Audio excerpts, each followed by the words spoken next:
लोकसभेनंतर विधानसभा आहे, विधानसभेनंतर अनेक स्थानिक स्वराज्य संस्थेच्या निवडणुका आहेत, जी राजकीय गणितं पाहिली जातात. आपण आणि आपल्यातून वेगळा झालेला पक्ष हा भविष्यात एकच दिसू शकतो?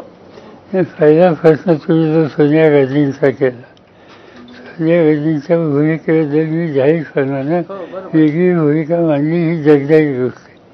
निवडणुका झाल्या आणि निवडणुका झाल्याच्यानंतर पुन्हा भाजपचं राज्य येईल असं दिसलं. जेव्हा भाजपचं राज्य येण्याची चिन्ह दिसली त्यावेळेला माझ्यावरही काही लोक निवडून आले होते. सोनियाजींच्यावर बरा नंबर होता पण मेजॉरिटी नव्हती आणि म्हणून त्यांनी स्वतः डायलॉग सुरू केला आम्हा लोकांची. पण आता जर अजित पवारांनी डायलॉग सुरू केला तर तुम्ही चुकीच्या गोष्टीचा प्रश्न विचारू नका. त्यांनी डायलॉग सुरू केला आणि त्यांनी आम्हाला रिक्वेस्ट केली की BJPचं सरकार येते त्याच्याऐवजी आपण एकत्र बसून काय करता आले तर करावं. हे आम्ही मान्य केले. आम्ही त्यांच्या विरुद्ध भूमिका घेतलेली होती.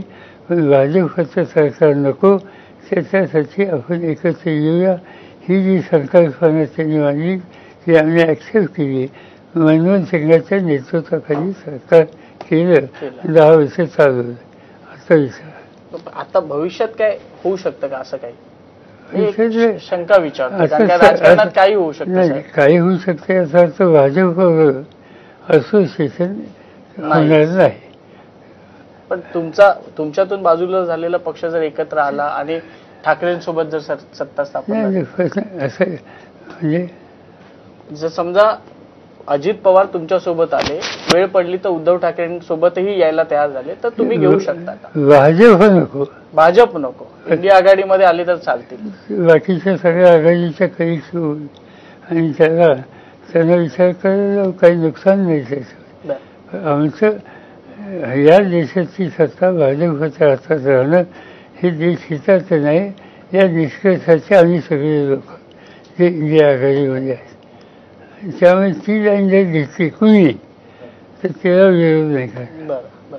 बारामतीत तुमची लेक की बारामतीची सून, कोणाचं पारडं जड वाटतंय? मतदारांना विचारावं लागेल.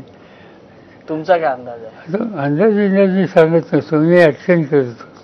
मी मत द्यायला जाईन त्यावेळेला कळेल. पण थोडा सुनेच्या विरोधात प्रचार करताना एवढी वर्ष आपण घर सांभाळलं, कसं त्रास होतो? कशाच त्रास? निवडणुकीला तुम्ही माझ्या जवळच्या असताना तुम्ही निवडणुकीला उभं राहिला तुमचा फराव कसाही मी बघेन किंवा दुसरी बाजू असेल किंवा माझा फराव कसाही बघते. त्याच्यासाठी काही नाराजी व्यक्त करायचं कारण लोकशाहीचा तो अधिकार आहे. एक शेवट